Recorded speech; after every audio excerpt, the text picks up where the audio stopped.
এই মুহূর্তে আমি রয়েছি প্রিন্স আনোয়ার শাহ রোডের একটি পেট্রোল পাম্পে। প্রথমে একটা ছবি দেখায় আপনাদের। এই রাস্তা ধরে দেখা যাচ্ছে যে যাদবপুর থানার দিকে যে রাস্তা যায় সে রাস্তা জুড়ে সারি সারি দাঁড়িয়ে রয়েছে অটো। এখানে তারা এসেছেন তাদের যে গ্যাসের দ্বারা তারা এই অটো চালান এলপিজি, সেই এলপিজি মজুত করতে এই পেট্রোল পাম্পের বাইরে দেখা যাচ্ছে যে সারি সারি অটো দাঁড়িয়ে।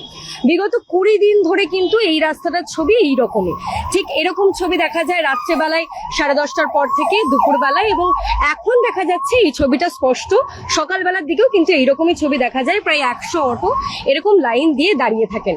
মূলত প্রথমত তাদের যে সমস্যা তা হচ্ছে অপ্রতুলতা, গ্যাসের অপ্রতুলতার কারণে, অর্থাৎ গ্যাস পাওয়া যাচ্ছে না, সে কারণে তাদেরকে অনেকক্ষণ লাইন দিয়ে অপেক্ষা করতে হয়। 8 ঘন্টা 8.5 ঘন্টা ধরে মানুষ অপেক্ষা করছে, অটো চালকরা অপেক্ষা করছেন সেই গ্যাসটা জাস্ট ভরানোর জন্য। এছাড়াও যেভাবে দাম বাড়ছে, মূল্য বৃদ্ধি হচ্ছে এবং তার সঙ্গে এত সময় তাদের লেগে যাচ্ছে শুধুমাত্র গ্যাস ভরাতে, তাদের সঙ্গে একটু কথা বলবো। ঠিক কতক্ষণ ধরে অপেক্ষা করেন রোজ এসে? কতক্ষণ অপেক্ষা করতে হয়? আমরা 7 ঘন্টা অপেক্ষা করছি। আজকে কতক্ষণ রয়েছে? আজকে 10টা দিয়ে 11টা 12টা 1টা 2টো 3টে 4টে 6 ঘন্টা। তাহলে আজকে তো পুরো ট্রিপটাই নষ্ট। পুরো সারাদিন। আপনি কোন রুটে অটো চালান? গড়িয়াপাড়ায় পুরো অটো চলে। সেই রুটে অটোর ভাড়া কি বেড়েছে? বেড়েছে, মিনিমাম চার্জ বেড়েছে 2 টাকা মিনিমাম। গ্যাসের কতটা দাম বেড়েছে? এটা প্রথমে তো নিচ্ছিলাম আমরা 57 টাকা, তারপরে এক হলো মানে এই যুদ্ধ পরিস্থিতিতে কত বাড়লো টোটাল?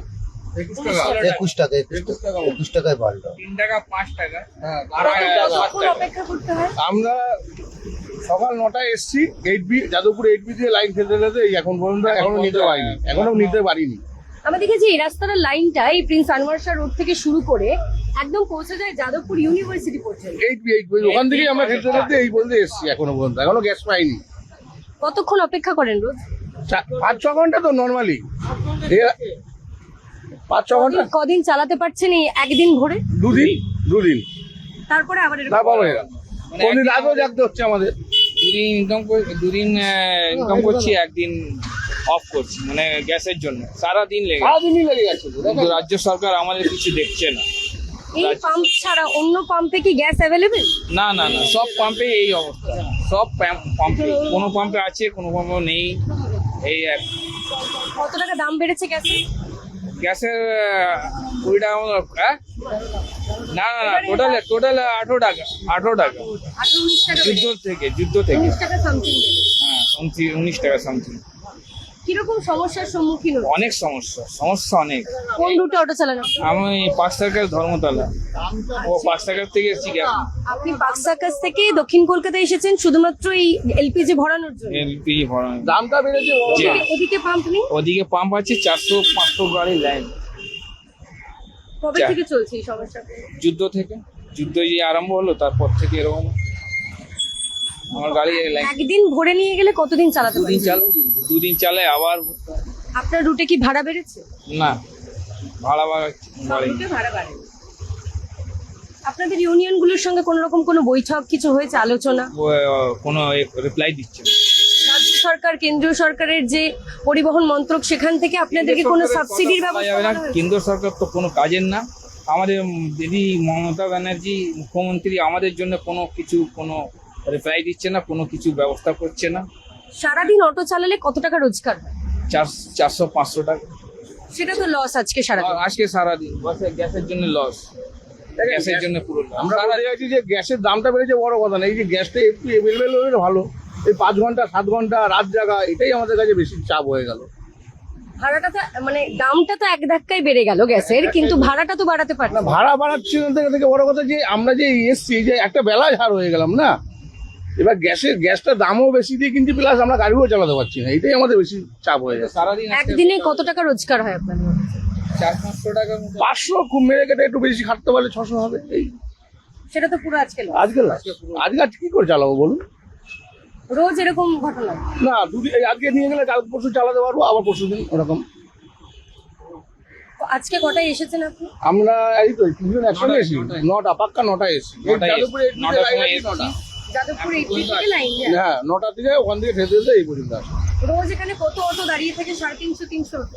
আরো বেশি আছে। এখন আপনি 8বি পর্যন্ত গেলে লাইট পাবেন, লাস্ট 8বি পর্যন্ত পেয়ে যাবেন। লাস্ট এডমি পর্যন্ত এখন অটো দাঁড়িয়ে আছে।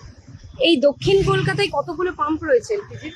আমাদের এইটা একটা আছে, গাছতলা একটা আছে, আর তারাতলা একটা আছে, আর ভবানী ভবনের সামনে একটা। ওই তো আপনার পার্ক সার্কাস চত্বরে কতগুলো আছে? পার্ক চত্বরে একটাও নেই, লকডাউনে একটা আছে, ওখানে 500 থেকে 600 গাড়ির লাইন।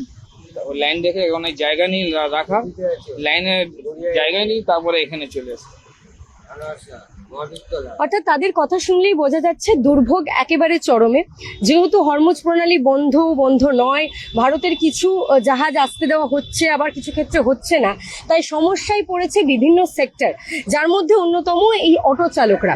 এই অটোর যে এলপিজি এবং এই যে সমস্ত যানবাহনগুলোর ক্ষেত্রে সিএনজি, পিএনজি, এলএনজি, এলপিজি ব্যবহার করা হয়, যেগুলোর মূলত 50%-রও বেশিটা আমদানি করা হয়।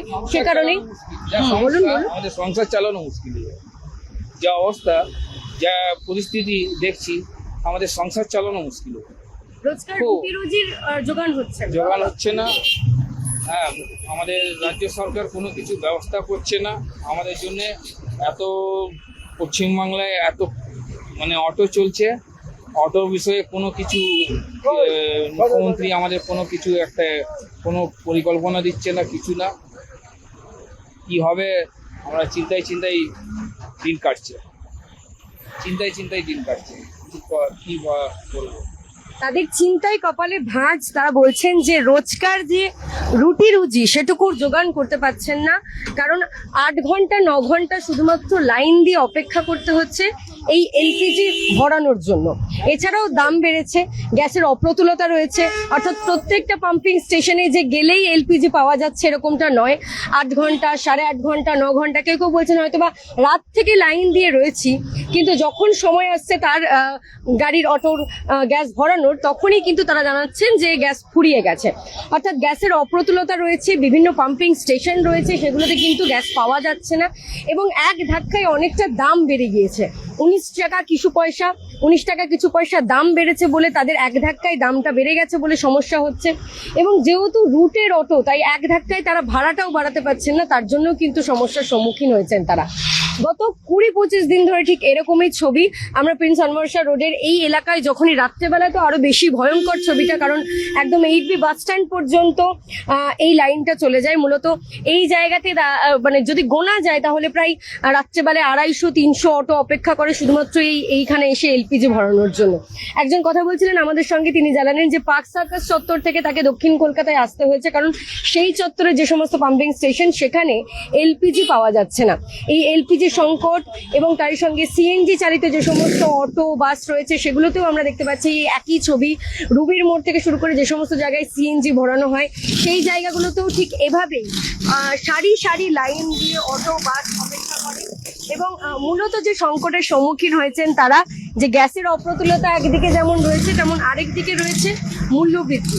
একেবারে বলা যেতে পারে সাঁড়াশি আক্রমণে জেরবার তাদের জীবন। এই দুর্ভোগ কবে কাটবে তা নিয়ে বিস্তর অনিশ্চয়তা রয়েছে, কারণ এই সমস্যা তো এককেন্দ্রিক সমস্যা নয়, কোনো কিছুর দাম বেড়ে গেছে এমনটাও নয়। যুদ্ধ পরিস্থিতি কবে সামলে উঠবে বিশ্ব, এবং তারপরে কবে থেকে সেই হরমুজ প্রণালী আবার স্বাভাবিকভাবে কাজ করা শুরু করবে, সেখান দিয়ে আবার কবে ঠিকভাবে জাহাজ যাতায়াত শুরু করবে, সেইটা নিয়ে কিন্তু একটা বিস্তর জটিলতা রয়েছে। সেই জটিলতা না কাটলে এই সমস্ত জিনিস স্বাভাবিক ছন্দে ফিরবে না। তবে এরই মাঝে যে যুদ্ধের সঙ্গে ভারতের প্রত্যক্ষভাবে কোনো রকম সম্পর্ক নেই, তার সত্ত্বেও দেখা যাচ্ছে যে এখানকার যে সমস্ত কলকাতার অটো চালক, কলকাতার বিভিন্ন যানবাহন রয়েছে, বাস, ট্রাম, অটো, মেট্রো, এই সবগুলোর মধ্যে অটোর রুটটাও একটা লাইফ লাইনের মতো। সেটা বন্ধ হয়ে গেলে সমস্যার সম্মুখীন হবেন বহু মানুষ। বিভিন্ন রুটের অটো এখনই এলপিজি দুর্ভোগের জন্য, সংকটের জন্য সমস্যায় রয়েছেন, এবং তারই সঙ্গে সাধারণ জীবন তাদের জেরবার হয়েছে। 8 ঘন্টা 9 ঘন্টা ধরে লাইন দিচ্ছেন, এবং তারপরে এসেও তারা অটোতে একদিন এলপিজি ভরালে 2 দিন চালিয়ে আবার তারপরের দিন তাদেরকে সেই 8 ঘন্টা 8.5 ঘন্টা লাইন দিয়ে কিন্তু এই এলপিজি মজুত করতে হচ্ছে। তাতেই তাদের জীবন একেবারে জেরবার। দেখতে থাকুন এবিপি আনন্দ। ধন্যবাদ। এবিপি আনন্দ, এগিয়ে থাকে, এগিয়ে রাখে।